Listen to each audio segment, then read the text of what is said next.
In this video, you will take away 23 simple living practices that you can try to uncomplicate small areas of your life. So number one is to change your purse to something smaller, or your everyday carry to include less items. I am not suggesting you run out and buy a small handbag. Use what you already own, buy secondhand, or even borrow from a friend to get a feel for the size of the bag you'd like to change to. I have changed to a smaller purse recently and reduced the number of things that I carry on a daily basis alongside of that. So I'm carrying less and in a smaller bag. Number two, play music while you're cooking. I started to do this around Thanksgiving and have carried it forward into 2023. When I think of simple living in 2023, for me and my family of 5 plus our dog, it's anything that makes space for joy in our schedules, in our home, in our hearts, in our minds, whatever it might be, anything that simplifies and makes space for what we really, really love doing. Number three, unsubscribing from emails that you don't want. I am very guilty of an inbox that's flooded and unresponded to because it's overwhelming. It's that digital clutter is in your face every time you open your inbox. And if you have notifications turned on your phone, that's extra interruption to your day. You don't have to be a minimalist, own a farm, raise chickens, declutter millions of things. You don't have to do that to sample simple living. The term simple living gets tossed around with minimalism and decluttering often. In the beginning of this journey for me, I didn't have a separation for any of those words. They're complementary, and even slow living is a part of that circle, that vernacular for me, but it's not, they're all different in their own way. And the definition of what each one of those looks like can be different for each of us. Simple living might just be learning how to say no to certain things and reducing the number of things on your calendar. Maybe you want to learn how to grow fruit and vegetables. Maybe just having less clutter in your home just so that you can have a cleaner home. Maybe that's simple living for you. Number four, notice your routines. I am constantly evaluating how I do something, and especially the things that I do regularly, like every day or every week. It's little things like centralizing all the coffee stuff by your coffee maker, having less laundry products on your shelf to choose from, having less products in the bathroom to choose from to get ready for the day, keeping everything that I use to get ready for the day in one spot, in one drawer. Those little tweaks are simple living to me, and have been this evolution over the last couple of years of figuring out how that feels and how that looks. And that's when I realized I had to focus on function before form. A lot of things clicked into place. Worrying about how something works for me before worrying about how it looks in the house or how it looks to people coming into the house, that's the more important part of it, is how does it work for my family? Is it easy? Is it simple? Is it aggravating? Is it annoying? Is it complicated? Over the last few years, simple living is manifested in many, many ways for me in my house. Growing vegetables for my family to eat and for us to share with others. Shopping locally. Decluttering items from our home. Because at some point I had to just stop worrying about all the things that needed to be done and started focusing on the things I wanted done. And that was a big shift for me after decluttering and after figuring out what minimalism looked like, and now just simplifying my life, finding joy in simple living. That shift of there's always going to be something to do. There's always dishes to clean. There's always laundry to do. There's always errands to run. There's always phone calls to make. But how do I want to spend my time at the end of the day? What do I want? How do I want to go to bed feeling? Do I want to go to bed feeling stressed or guilty? Or do I want to go to bed feeling like I gave my time and myself in a way that I wanted to?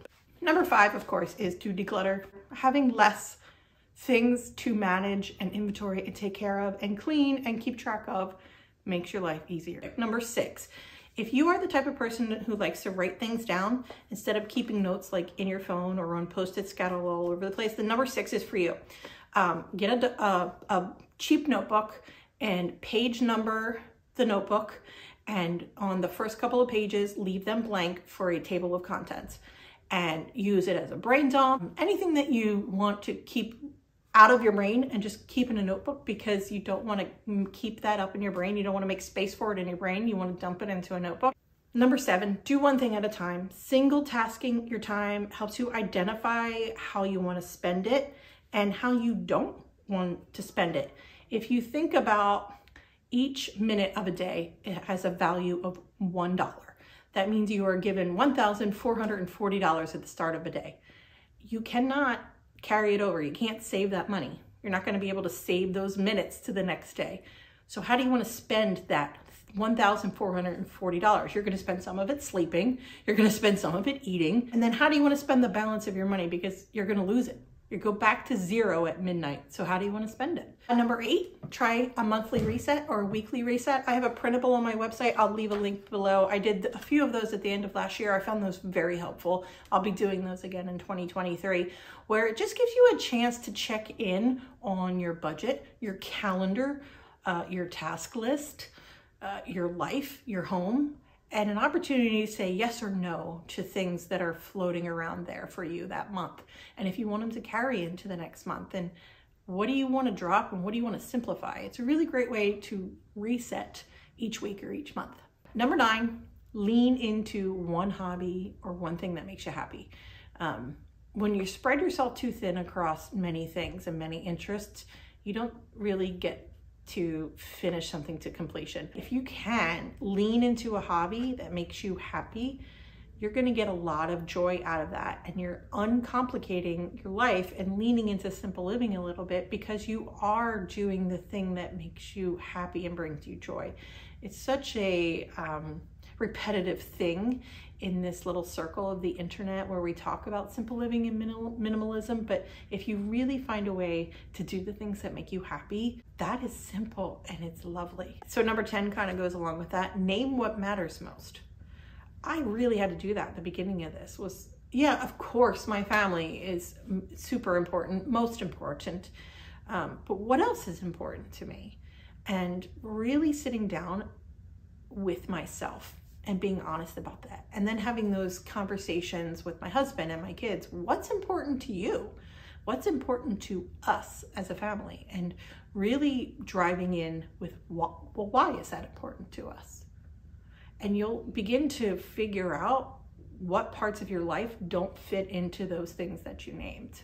And I did that exercise at the beginning, and it's still very prevalent for me. And the things I named back then are still the most important things now. Number 11, shop secondhand anytime you can. I have been reducing my screen time. Number 13, make it easier to clean your house. It could be small little changes. Maybe it's a corner of your house that's very annoying for you and gathers a lot of clutter.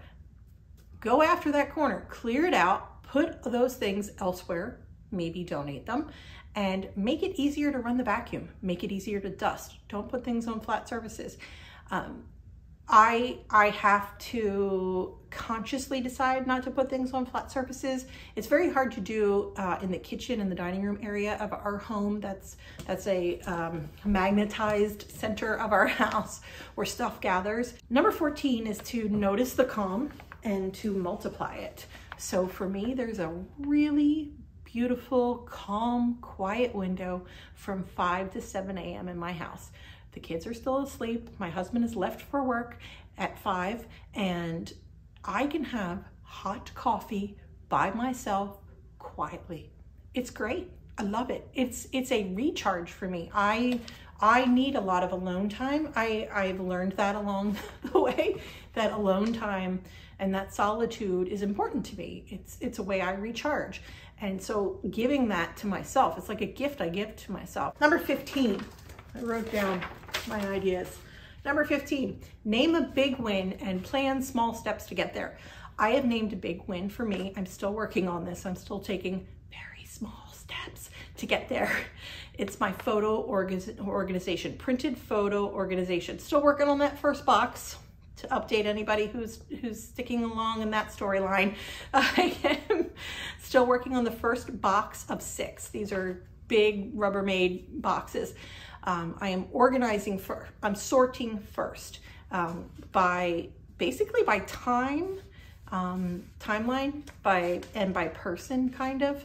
And then from there, I'm going to decide what I want to keep and how I want to organize it. Number 16 is to simplify your savings. Make it easier to save money. I did this with a 100 envelope challenge that I got off of Etsy. I think I got it off of Etsy. And anytime there's a couple extra dollars in my wallet, I put them aside to do this 100 envelope challenge. And at the end, after I've colored in all of the envelopes, I'll have $5,000 in this envelope. Number 17 is to rearrange the kitchen to flow easier. Coffee items with coffee machines, all the appliances together in one cabinet, pots and pans near the stove. I made a cabinet for the kids to be able to get their stuff, their kids' cups, their kids' the bowls, and their kids-sized plates. Number 18 is to eliminate any steps to do a task. I'll stay with the kitchen ideas. So maybe you have bowls on top of plates inside your kitchen cabinet. That's just how you have it organized. So you have to hold up the bowls to be able to get out a plate. Buy a shelf divider that lifts up those bowls off the plates, or find a different location for the bowls to exist in your home. Number 19, put bills on auto pay or switch to ePay rather than writing or mailing checks. And this is a shift that might be hard depending on how you feel about money, how you feel about banking, how you keep track of your finances, but it does simplify your life if you can set up an auto pay or an ePay. Number 20, remove items from your view. So if you've got a bunch of stuff on the counter and when you walk into your bathroom, it doesn't feel simple and easy, then change that. And it might require moving all of your stuff into a box and putting the box somewhere else for a week and trying it out and really getting used to a clear counter and only having the products you actually use available to you on your counter or in your drawers. Number 21 is to nail down a safe and secure way to keep track of your passwords. Number 22 is to organize your recipes in a way that makes sense to you. A lot of people use a digital method. They either save recipes or they put them in a folder or in a Google document, something like that. I'm a printed recipe kind of person. I do find them on the internet and then I print them and I try them out. And if it's a win for my family, it makes it into the binder. And I have my binder organized by type. So all my chicken recipes are together, all my beef recipes, all my breakfast recipes, all of that is in one section in my binder. And then I have a table of contents for each section of my recipe binder. Number 23, meal planning. You know, a lot of people name this as a way to simplify your life, and it really, really works. I have been pretty obsessed with my current meal plan process. It's a 5-week rotation where I sit down and I plan breakfast, lunch, and dinner for 5 weeks. But what I did was themes. So Monday is bowl night, where it's rice bowl night. We make rice, and then whatever meat I have, I cook the meat and it goes in there, some vegetables, boom, rice bowls every Monday night. Tuesdays is crock pot day. What do I have for crock pots? None. And then I do actually map out like chicken and dumplings or taco night. I actually write down what the recipe would be or what the meal would be. And it makes shopping a little bit easier because then I just look at the next 7 days. Okay, I need meat, chicken, we're doing veggie night here, we're doing pasta night here, do I have pasta? So it does simplify it and make it easier for me with doing theme nights and then 5-week rotations and just choosing them in advance. Of these 23, you know, I'm gonna have videos coming this year where I am doing these 23 things alongside. I wrote them down so that I could share them with you and didn't want to forget about them. But these are things that I have thought to do for myself, and I figured I'd share these ideas with you. Thank you for sharing part of your day with me today by watching this video. You might like this one next. Stick around because we're going to be talking about each one of these things a little bit more in depth this coming year. So please subscribe.